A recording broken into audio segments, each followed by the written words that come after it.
Residents' rights. To be accorded with dignity in their personal relationship with staff, residents, and another person. And to be granted a reasonable level of personal privacy.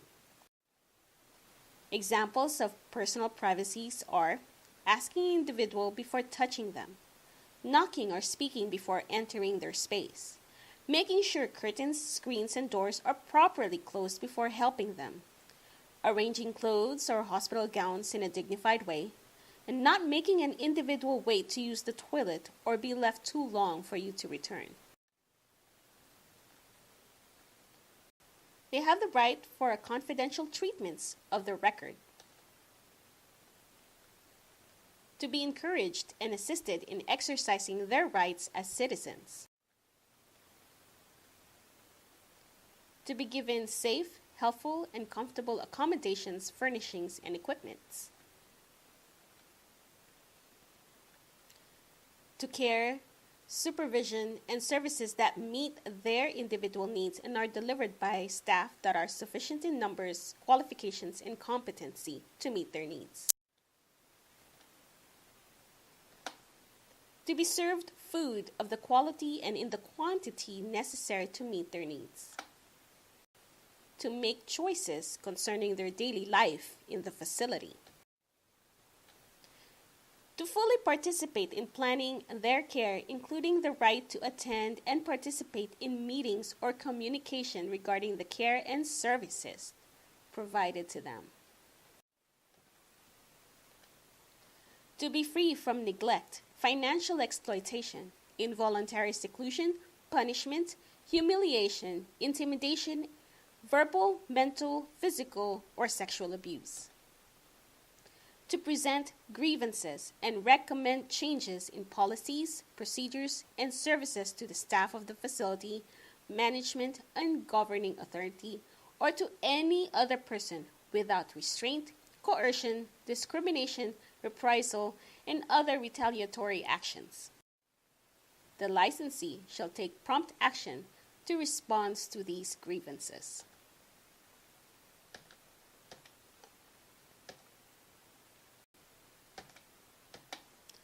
To contact the State Department of Social Services, the Long-Term Care Ombudsman, or both regarding grievances against the licensee.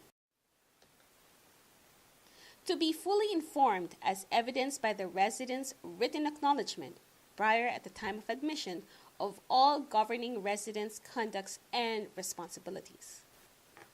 To receive in the admission agreement a comprehensive description of the method of evaluating resident services needs and the fee schedule for the items and services provided, and to receive a written notice of any rate increases.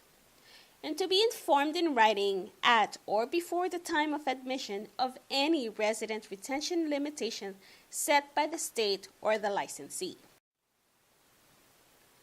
To reasonable accommodation of individual needs and preferences in all aspects of life in the facility, except when the health or safety of the individual or other residents would be endangered.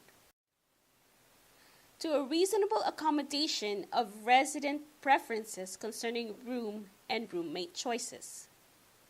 To written notice of any room changes at least 30 days in advance, unless request for a change is agreed to by the resident.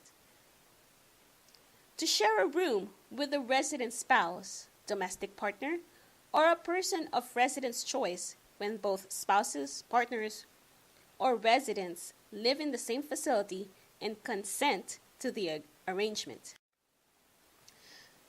To select their own physician, pharmacy, privately paid personal assistants, hospice agency, and healthcare providers in a manner that is consistent with the resident's contract of admission or other rules of the facility.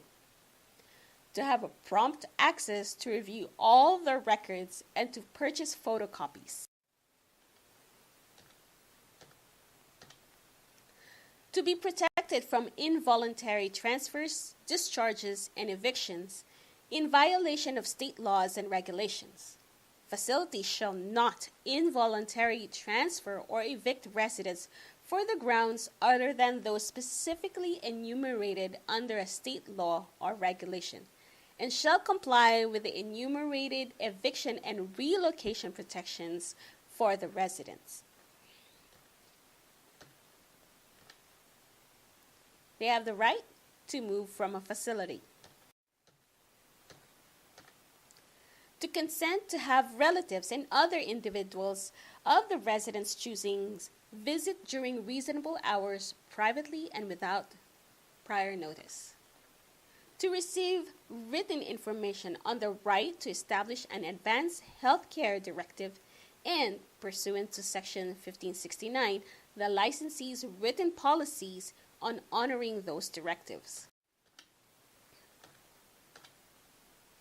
To be encouraged to maintain and develop their fullest potential for independent living through participation in activities that are designed and implemented for this purpose.